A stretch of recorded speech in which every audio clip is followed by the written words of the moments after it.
Polychronis Kostoulas is the chair of another cost action called Harmony, which is about novel tools for test evaluation and disease prevalence estimation.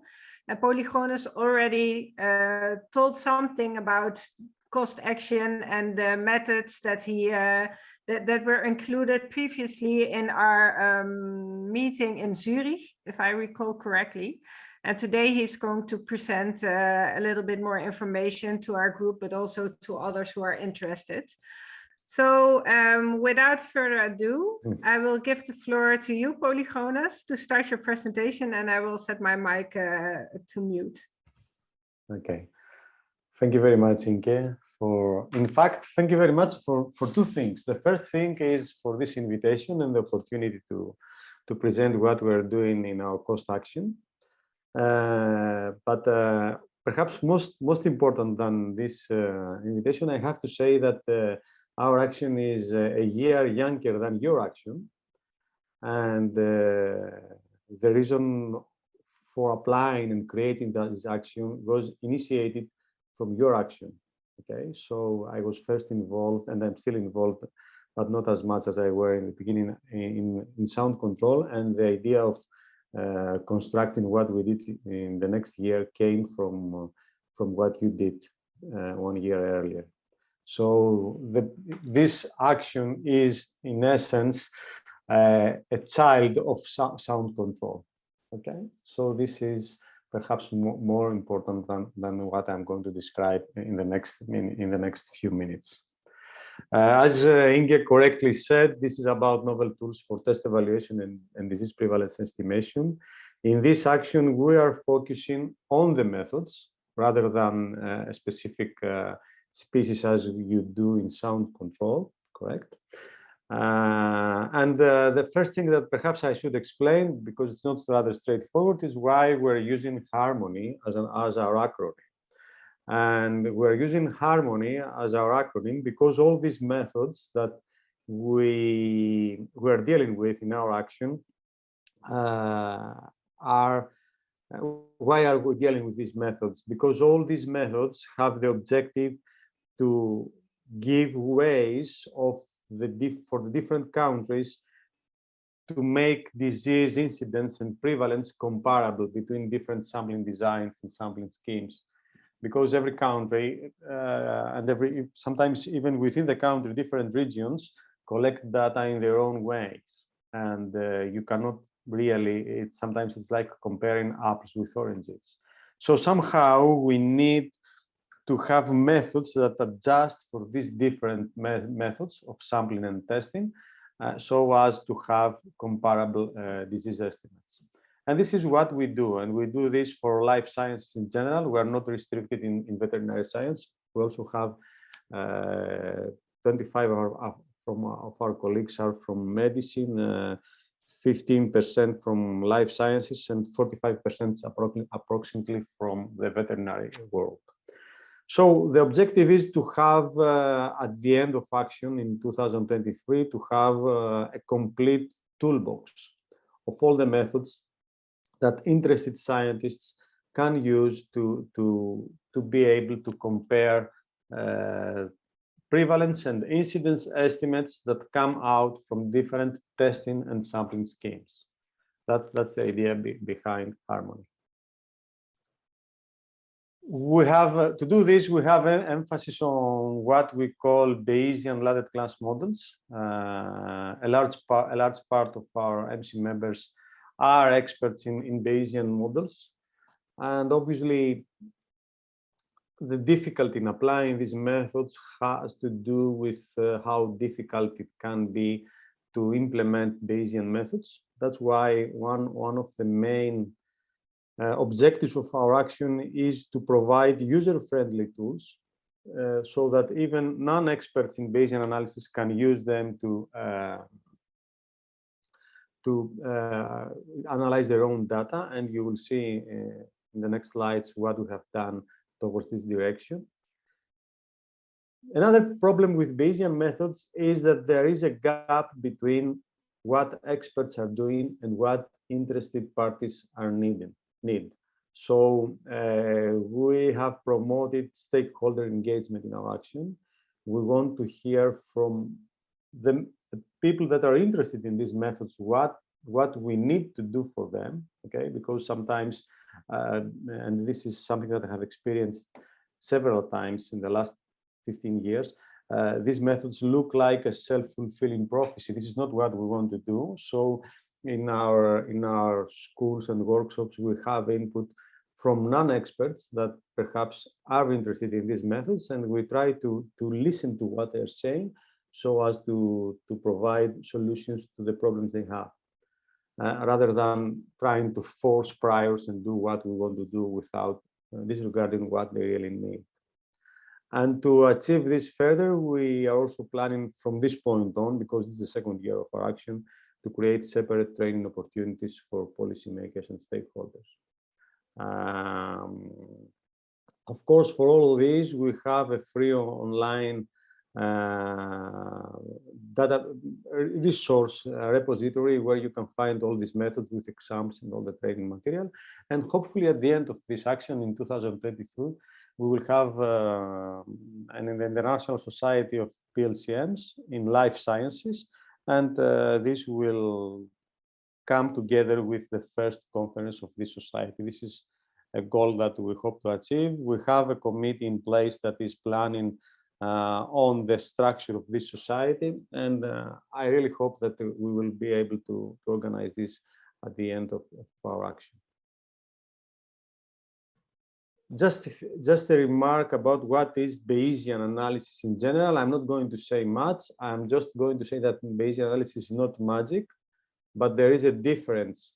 The main difference between Bayesian analysis and classical modeling is this one right here. It's the incorporation of prior information in the estimation process. So for 95% of the models, when you are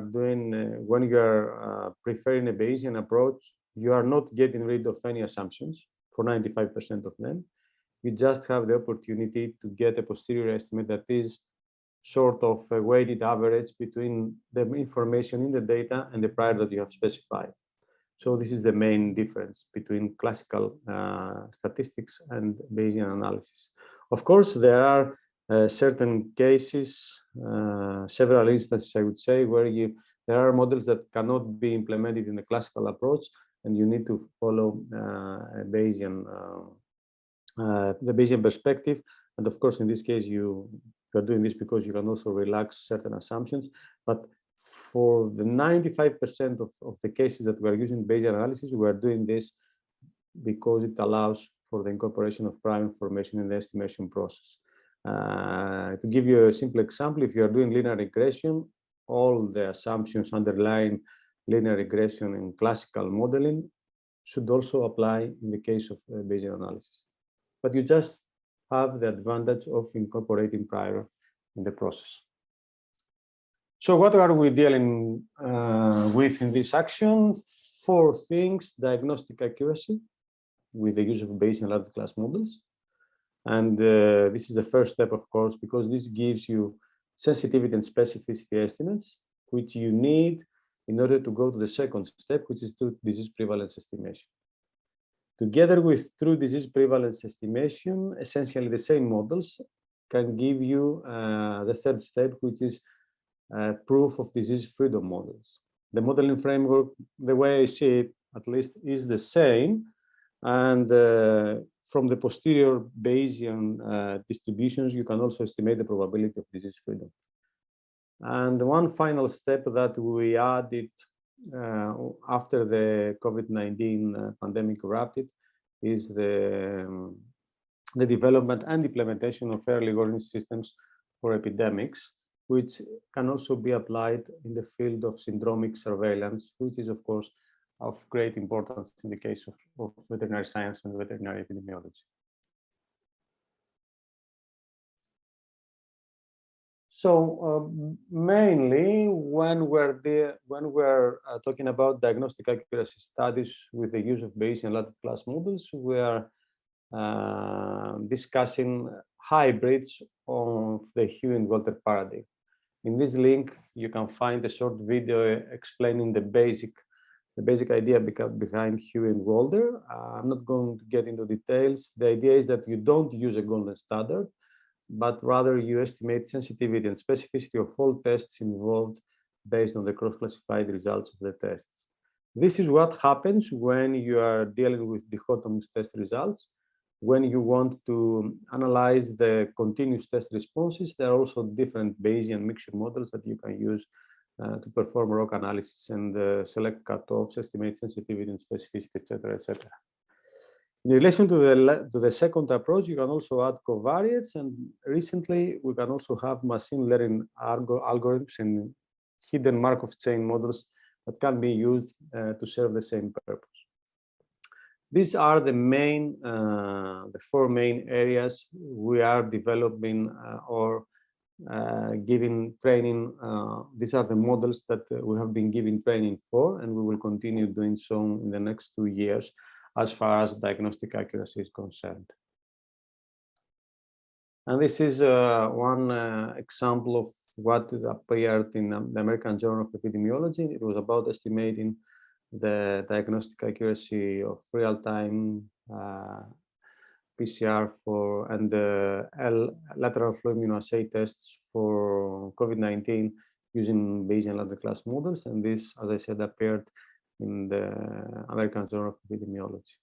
Now, in this case, without using PCR as a golden standard, which is the norm for COVID-19, we managed to provide sensitivity and specificity estimates for both PCR and antibody assays, which were dependent on the week post-symptom onset.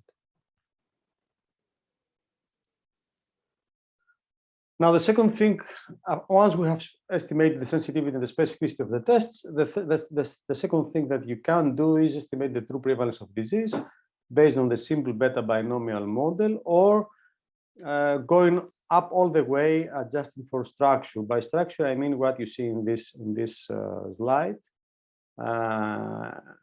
Except from estimating simple models that are not taking into consideration structure, we have a hierarchical structure approach. I think you have the same in sound control with certain models you have for disease freedom as the stock-free model, if I remember correctly. And obviously, you need to take into account the clustering that we often experience in veterinary science and veterinary epidemiology. So obviously, these two populations are not similar in terms of the distribution of the prevalence of the disease. In the first case, you have only 2 infected herds and the rest are free from disease, while in the second, you have all herds homogeneously infected. So if you just give a pooled estimate, someone would say that these two populations are similar, but they are not. They're completely different in terms of disease distribution and in terms of control options that you have for controlling the disease in these two populations. So to capture this,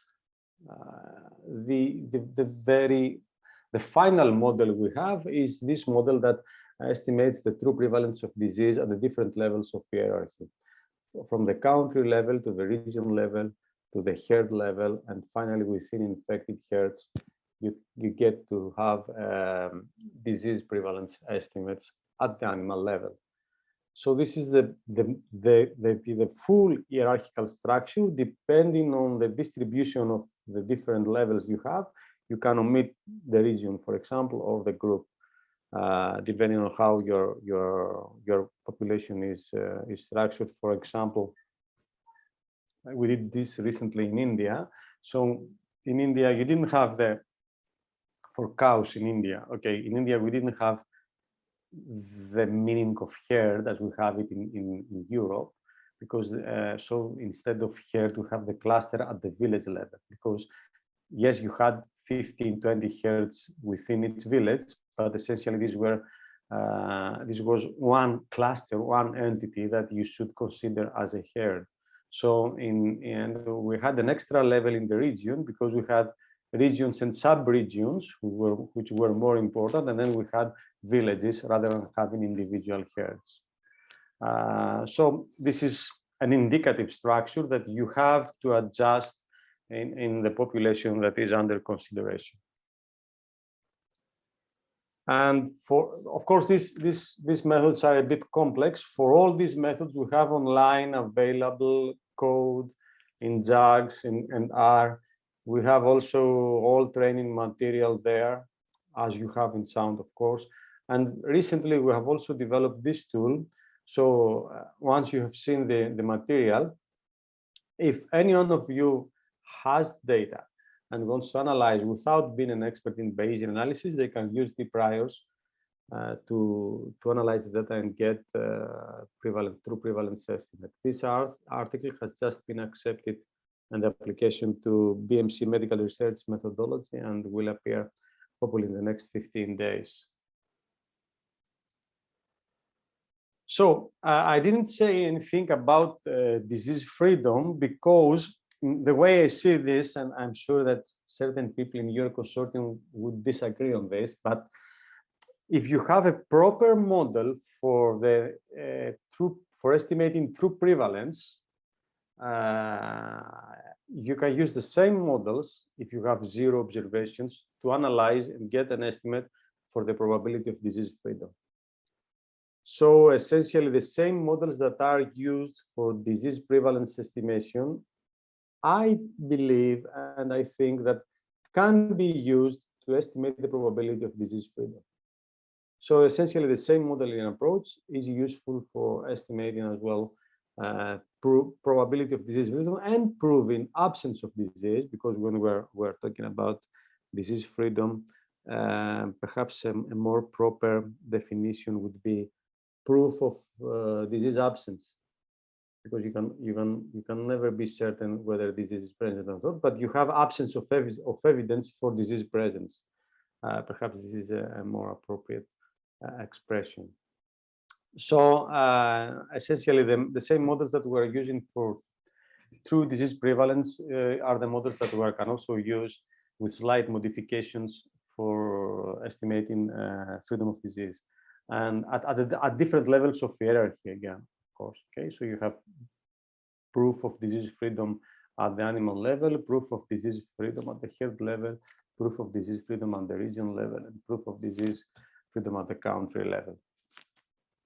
And the last thing I would like to discuss briefly is about early warning systems for epidemics. We have developed a novel method for identifying new epidemic waves, which can also be used in the field of syndromic surveillance.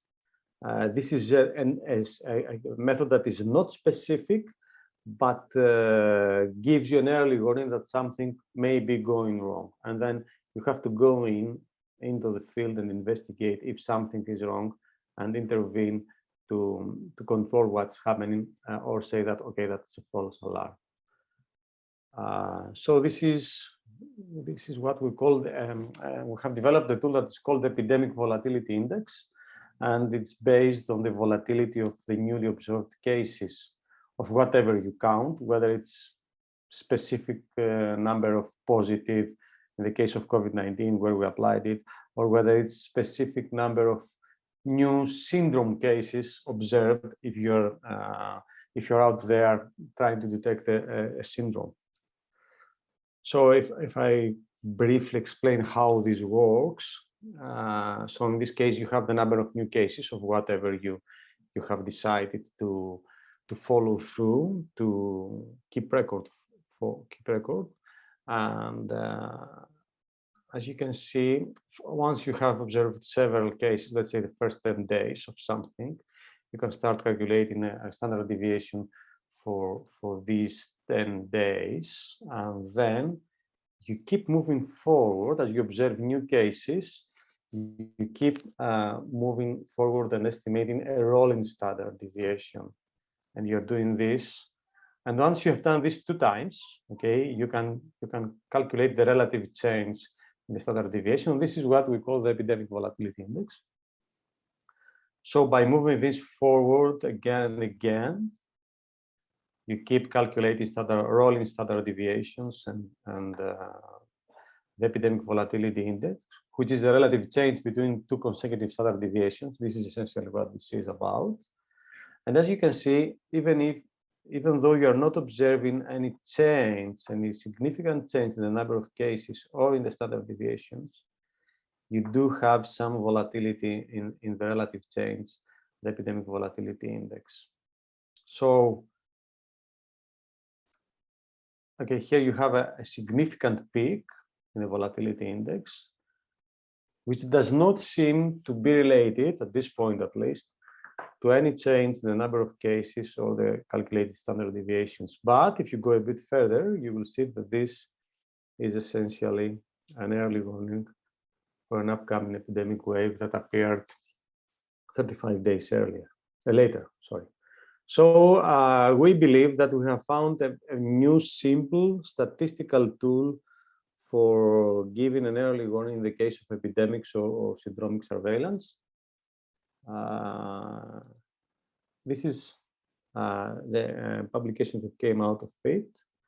We have a great group of colleagues supporting the idea behind the epidemic volatility index. We only went to Nature Scientific Reports because we had the chance to go to a higher impact journal, but this idea is against the norm right now. The norm of calculating epidemic waves is 99% of the time related to calculating the basic reproduction number. So everybody has asked us about comparing our method to the basic productive number, which of course what we intend to do, but as a first step we needed to have this method published out. That's why we preferred a nice journal that did not ask at this stage for this comparison. And we also have an online tool that gives daily updated predictions for epidemic waves in the case of COVID-19 for all countries of the world and each of the United States. And if you spare the time to have a look, you will see that epidemic volatility index predicted in 99% of the cases all of the main epidemic waves in any country or US state. Right now, we are also working to apply this in the field of syndromic surveillance. Part of our team is working with WHO and OIE to see how we can use this to implement this tool in syndromic surveillance for specific serious zoonotic diseases around the world.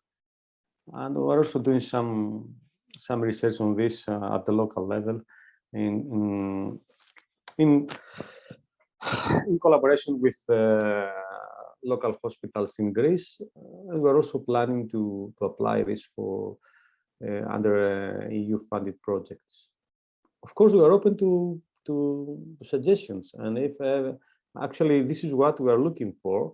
If any of you is interested in implementing this tool in syndromic surveillance data that they may have, we would be more than happy to set up a virtual machine, a VM engine, and set up the method and have it started working for your case.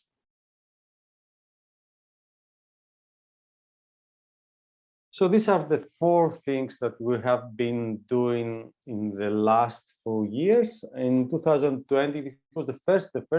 We only had 3 months of our action in 2020. It was the first year that this action started, and we had the one big event, training school and MC meeting in Athens. In 2021, as you all know, this was a very difficult year for all actions, and we decided to go for multi-core meetings. We realized that we were unable to organize a big event. So despite the synergies, when you're organizing a big event, you have great synergies, okay? But you couldn't organize a big event in the middle of COVID-19. So we decided to go for 7 multi-core meetings, which were essentially training schools in 7 different countries. And we also managed to carry out 2 webinars. Again, all of these were in the methods of sensitivity and specificity estimation and true prevalence estimation. It's now that we will start doing training sessions in disease freedom and early warning systems. And for 2022, we have planned working on the same principle. We have planned 8 multi-core meetings in different areas around Europe. As a safe, we thought it was safe to do it like this. We didn't want to risk organizing a big event because you can't know how the restrictions will go in relation to COVID-19. I would like to say a big thank you to the members of our action. Some of our members are also members of Sound Control that contributed to these workshops. All the material of these workshops is available free online, and all videos and training material is also free, code by explanation. Anyone interested can access them through our website, and we will be happy to provide you with further guidance if you are willing to apply these models. Everything, as I said, is available in our website. We have a great group, a big group, as you also have, of course. And I have also to say special thanks to Eleftherios Meletis, who is also a member of the Sound Control Action, and he is the grant manager of our action. And with this is our, perhaps I should have, this is our web page, where you can find a description of our action, and obviously these are the workshops that we have carried out so far, and the training material is available here. We also have extra training material. We haven't uploaded them yet, but we'll do so shortly. We also have carried out 2 STSMs period within 2021, and we intend to carry several more in 2022 if this is feasible. And with this, I would like to thank you very much for listening, and I would be glad to answer to any questions that you might have. Thank you very much for the invitation.